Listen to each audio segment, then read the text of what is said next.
j'espère que vous allez bien. Nouvelle vidéo random review avec le tome 2 de Gloire à Mégatron. Et oui, après l'excellent tome 1, est-ce que Kuro, et surtout ce comics, tient la route?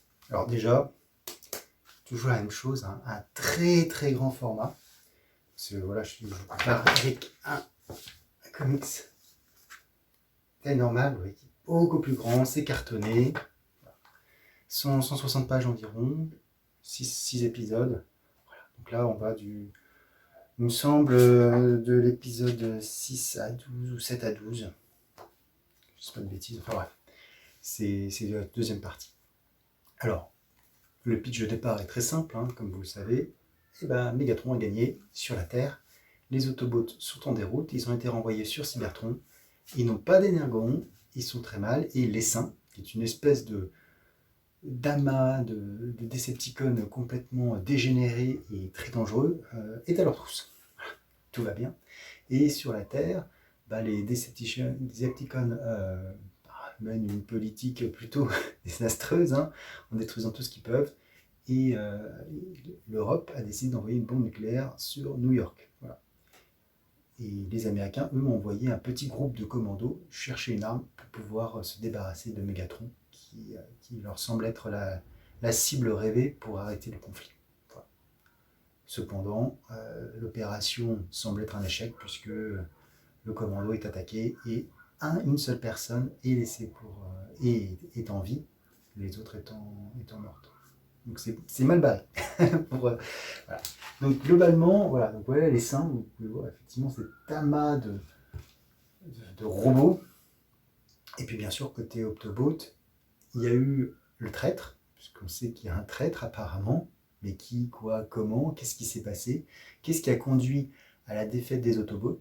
En fait, ce tome va reprendre, à la manière de flashback, les différents événements qui vont conduire à cette défaite, et surtout à l'état critique d'Optimus Prime. Voilà.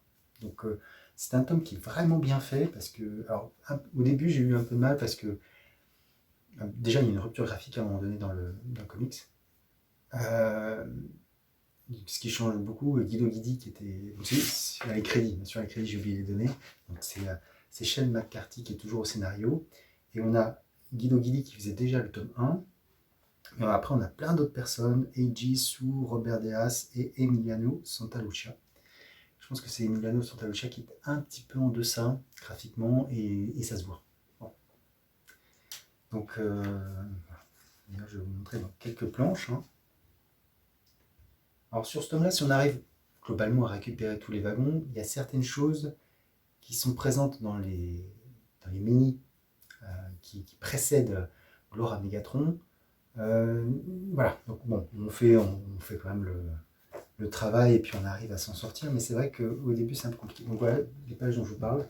Vous pouvez voir ici là, que c'est beaucoup plus simple en termes de traits, beaucoup moins de détails.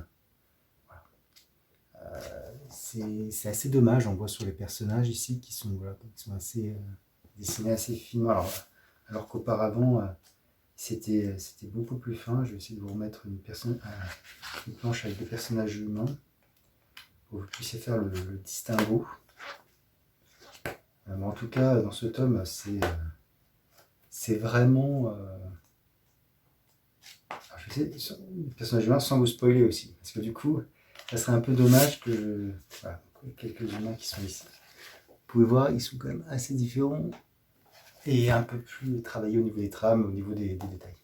Voilà. Donc, sans rien vous révéler de ce qui va se passer dans ce tome, donc on continue sur ce postulat de base, et on va suivre donc en parallèle les Decepticons sur la Terre et les Autobots sur Cybertron.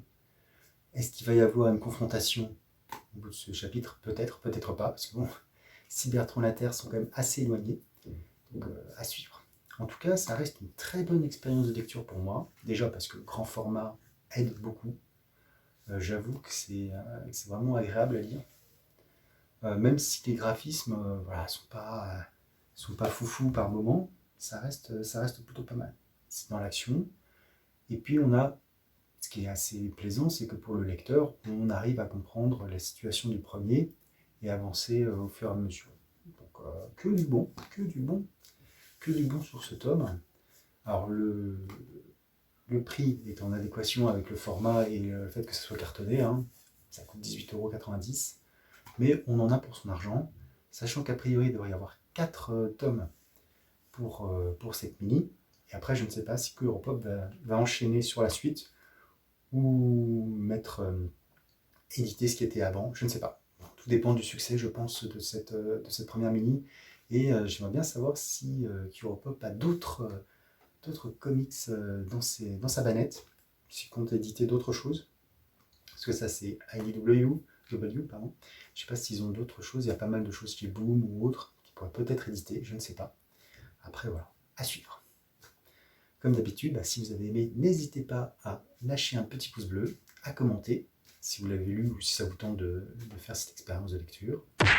Et bien sûr, à vous abonner sur ma chaîne si ce n'est pas encore fait. Sur ce, je vous dis ciao!